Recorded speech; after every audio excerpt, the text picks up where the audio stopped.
And welcome to another episode of Zob's Takes. I'm Zob, and in the next 5 minutes, I'm going to give you my initial reaction to the US bombing three of Iran's nuclear sites, the big question that remains, and what this means politically in the US, and what it means for world geopolitics. So, first, my initial reaction was wow. It caught me off guard. I was not expecting that. I was just checking my phone and it came up and I was taken aback and it immediately just consumed my thoughts. One of these big events, whatever you were doing, whatever you were planning to do, you just kind of stopped. And, first I wanted to check, was this real? I check other sites. What are other people's reactions?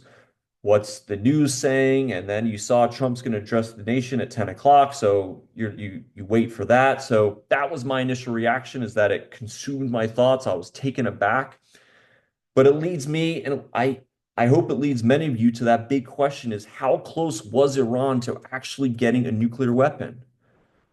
Right? Iran, the world's leading state sponsor of terrorism. How close were they? Because you can't trust what the US government's going to say. Can't trust what Israel's government's going to say. Can't trust what Iran's government's going to say.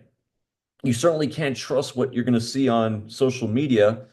So for me, I go to, in my opinion, the most credible piece of information comes from the United Nations Atomic Watchdog. On June 12th, they passed a resolution saying Iran is not complying with its non-proliferation obligations.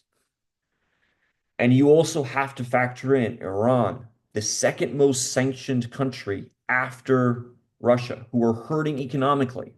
The US was offering them access to frozen assets, the ability to resume their huge oil exports.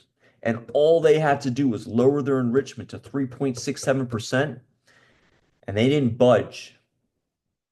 So that suggests to me they were up to something.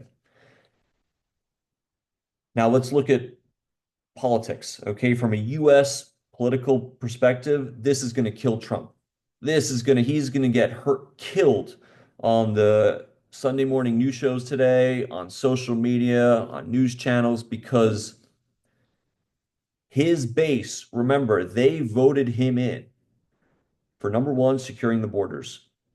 Number two, economic prosperity. Number three, peace abroad. Nothing to do with attacking another country, getting involved in another conflict. So, US domestically, Trump is going to get killed.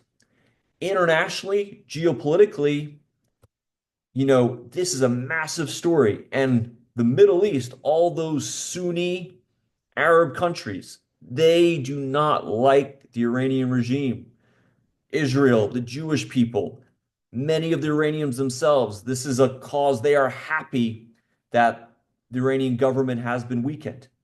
And look at, not only has Iran's military capabilities been hurt, what does this mean for all the terrorist groups they sponsor?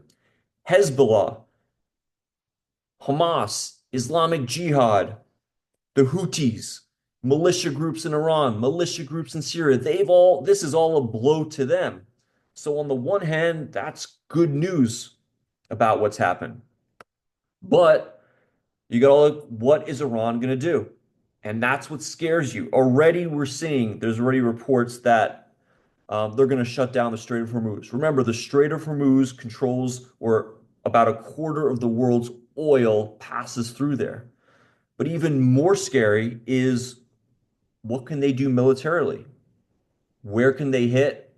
What type of damage are they capable of inflicting? So that's got to that's got to make you feel scared and just worried and apprehensive. So, that's it for now. That's it for now. This story is just beginning. I'm Zav. I'll be watching it closely. So stay tuned and have a great Sunday.